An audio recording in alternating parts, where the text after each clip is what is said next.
funny how life can change, and mine certainly did that back in May 2007.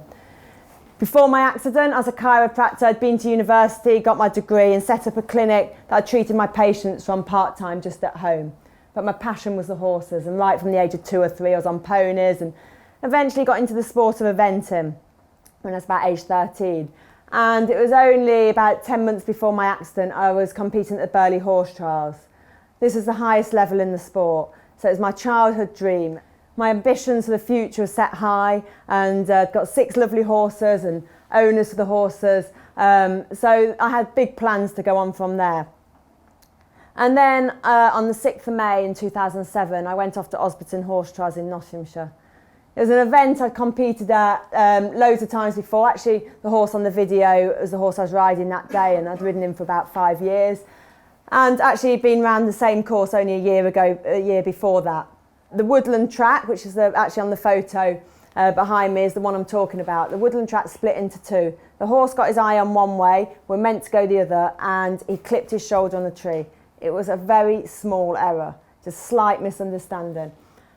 Flung me into the tree, high up, and when I hit the ground I knew I was paralysed. I knew that split second had totally changed my life and turned my life upside down. All those dreams and hopes I got for the future just being shattered in that one small little error. And we all see these signs around, for disabled people. I was 27, pretty fit, running around the course, riding the horse, and suddenly these signs could be significant to me for the rest of my life. The spinal injury is no preparation for it. It's just that very small thing that can suddenly mean you can't do all those things you loved and worked hard for. So it wasn't going to be without a struggle. I was airlifted to the Queen's Medical in Nottingham, and my injuries were basically, I was paralysed from the chest down. So I knew when I hit the ground that it was pretty serious. I was a chiropractor, so I knew about human body, and I knew I was paralysed. I was operated on that night. I dislocated my spine at chest level, and then realigned my spine and put titanium rods each side. And it was after that they told me it was highly unlikely I'd ever walk again. Now, it's a huge thing to take on board, but actually it's far more than that with a spinal injury. It affects almost everything from my injury level down. So bowel and bladder don't work properly, I can't feel a thing from the chest down, blood pressure, temperature regulation, bone density, almost everything. So there's a lot to get your head around, not just the bit that everyone can see, it's that you can't walk, that's bad enough, but you've got a lot to deal with. I wrote my book a few years ago, and I started from a scene from the shower because I certainly know that before my accident, I took having a shower for granted, and I never really felt lucky to be able to get have a shower. You just do it, it's easy. So I'd heave my body into it, so physically it was hard work for me.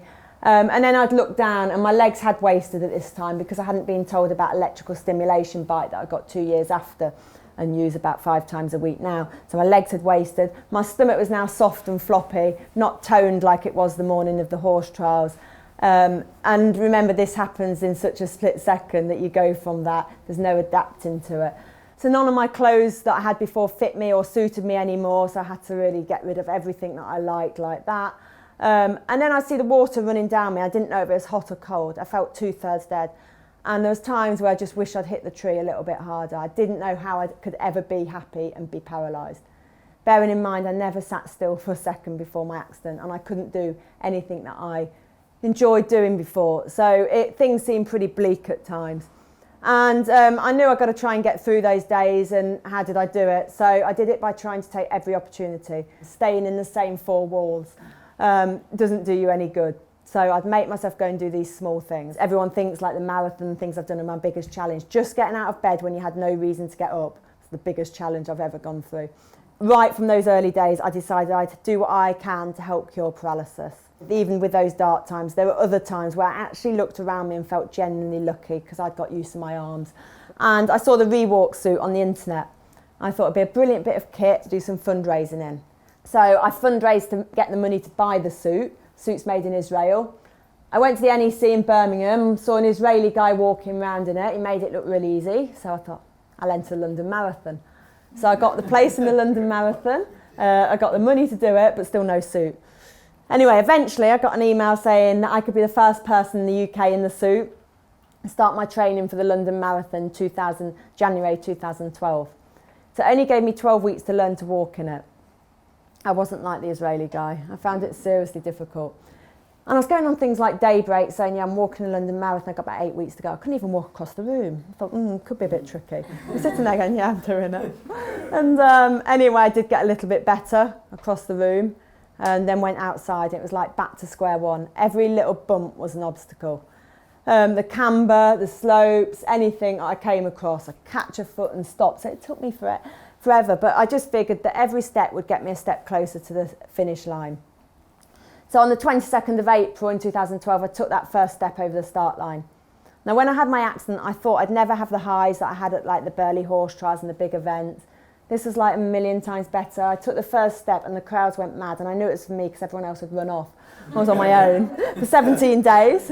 But people's support out there, joining me on the way, donations coming in. It was amazing. It was really quite surreal. I got to the finish line. The organisers wouldn't give me a medal. They changed the rules that year. Said anyone over 12 hours or whatever couldn't have a medal. And they were adamant I wouldn't get one. Matthew Pinsent had been one of the people that joined me on the route. Put something on Twitter and he presented me at the end with a box of about 18 medals off runners that had run it that year.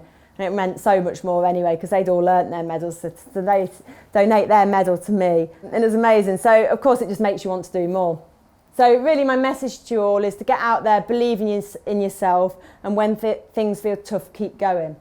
I know that I've been lucky. I couldn't have done what I've done without the huge support of a lot of people, friends, family and even strangers. But I also know that I've made my own luck. Now if I carried on dwelling on everything I'd lost, which felt pretty much everything in the early days, the list of things I couldn't do felt like that compared to I could. I had to change that round.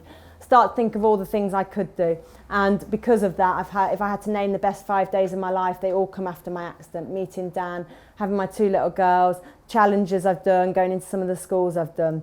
So when things do feel tough, which we all have ups and downs in life, keep persevering because good times can just be round the corner. So stay focused, go after your dreams and keep moving towards your goals. Thank you. Thanks a lot.